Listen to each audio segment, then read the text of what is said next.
Portrait of a Woman Reading by Ann Geracimos.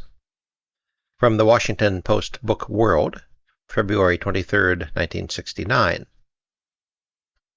And Geracimos is one of three different pronunciations from three sources I checked. So if you're out there, ma'am, I am hopefully correct in what I chose. Question. What is the first book you remember?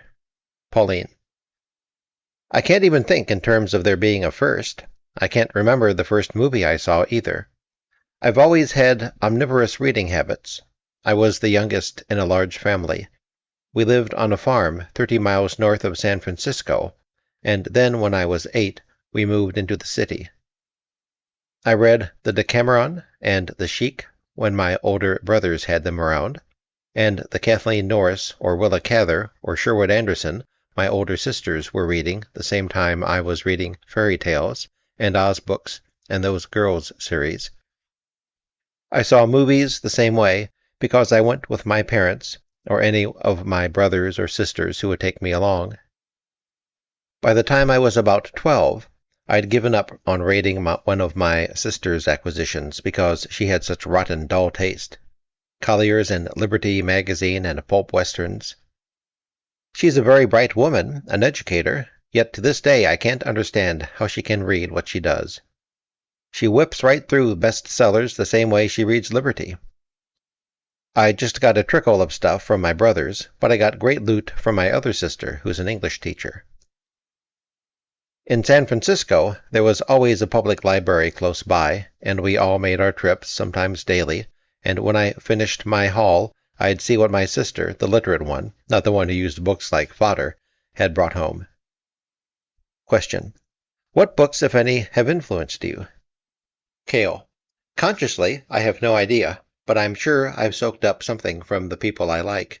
Maybe you can tell what influenced you from what people can see in your work.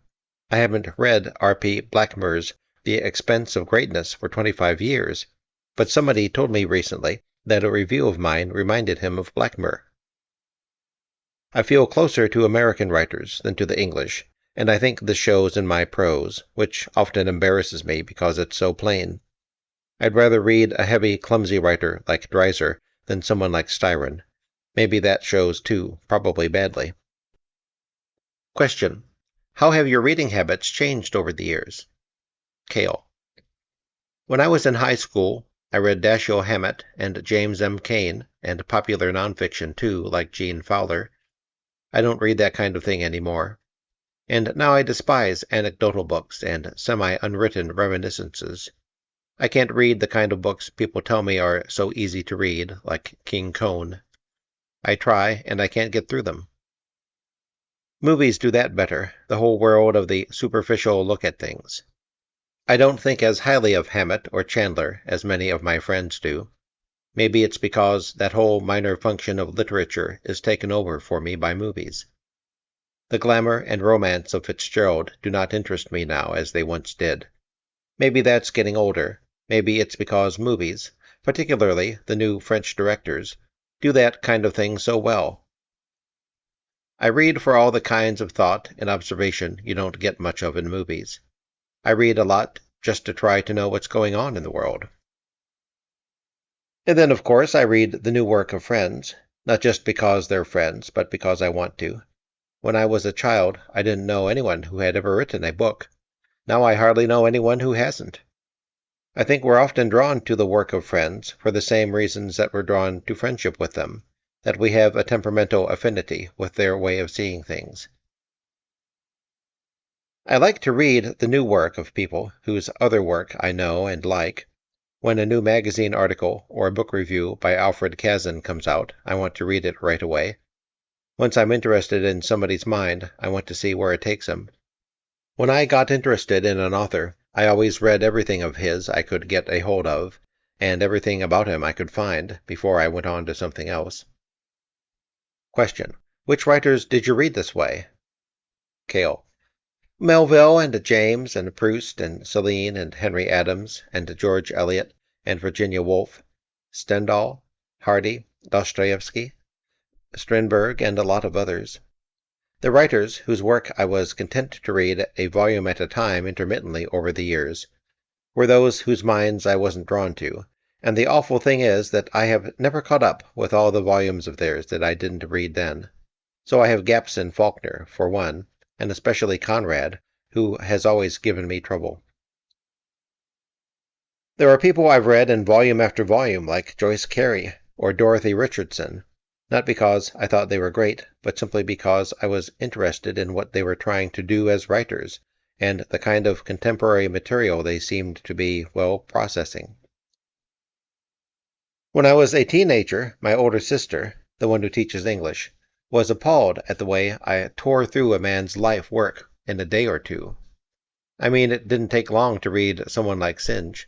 She chided me when she saw me go right through that edition of Shaw's 9 plays, one after another, in a day, and said that I would never remember anything. But she was wrong. I do remember, and I certainly remember enough to know which ones I don't want to reread. If I hadn't read so much during those years when the days seemed to be so long, I wonder if I'd ever had the time again, because I've always worked at awful jobs. I didn't start to make a living as a writer until after my first book came out in 1965. Question. Are there any special subjects you prefer to read about? Kael. My field was philosophy of history in college, but I always read fiction and poetry too, and my friends were English majors. We argued over Pound and Joyce, and read and talked about books like The Confessions of Zeno, or Nabokov's The Real Life of Sebastian Knight, when they came out in New Directions editions. Reading the same thing as friends and reacting to that reading was a more intensive experience than other kinds of reading since, and so may have been more formative. Question. When do you read? Answer. All the time. I mean that just about literally.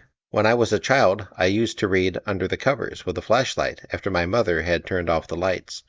I still feel furtive sometimes when I stay up to finish something, and know I should be getting sleep instead. Question. Did books lead you to want to write about films? Kael.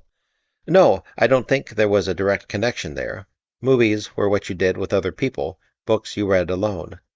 I had worked in experimental movie making in San Francisco with James Broughton and others, and we all talked about movies a lot too. That's how I got started on criticism. Question. Aren't there more and more movies in which books, the physical presence of books, play a large part? Kael. Yes, but I don't know that it's very important. Piles of books, characters named after people in books. This sort of thing converts books into a form of gesture. It can be charming and amusing, but it can also be just exhibitionism, like a girl on vacation trip carrying smart luggage, or a homosexual carrying a serious magazine to set off the right signals. Books used emblematically, or for resonance, well, it's not really such an interesting idea. What's more interesting is the influence of movies on books. In 1968, the major literary event was Mailer's The Armies of the Night, in which Mailer saw himself as the hero of a movie, and a documentary was indeed being made about him as he took part in the events. And Myra Breckinridge, which I think belongs among the minor classics, with Miss Lonely Hearts and Gentlemen Prefer Blondes, is a Hollywood novel, the best, I think, since Day of the Locust. Question. You have written that the best movies are usually not derived from first-rate books. Is there an example of any first-rate novel that you have seen translated to the screen? Kael. Some of the Japanese directors have come startlingly close to the novels, but with English and American novels, no. Although a sensitive director can sometimes give you scenes that illuminate the book if he can't convey the whole structure or the writer's style and complexity. There's a scene in Jean Renoir's version of Madame Bovary, the scene at the opera, that shows the rapturous banality of Emma's response, and it seems almost to get to the essence of the material. Scenes like that are so rare. The general attempt is to get the broad outlines of the plot. Movies generally simplify and distort even relatively easy works like Liam O'Flaherty's The Informer. Even a novel like The Oxbow Incident has much more ambiguity and more depth than the movie version. The original story of Blow Up by Julio Cortázar is much more complex and fascinating than the movie. I wish someone would make a movie of it. It's a good thing movies provide so many elements that books don't, or they would be just shallow versions of books. Question. Which is more important to you, books or movies? Kael. Books. I could live without movies much more easily than I could live without books, which would almost seem like a form of death. You can see what living without books does when you talk to movie producers who depend on synopses. Despite the power and the money, they're tiresome people. I asked someone recently why a certain rich old director went on working, and the explanation was because no one would talk to him if he weren't in a position of power. That's the fate of bookless people. They bore each other with anecdotes. It's the end of that, and thank you for listening.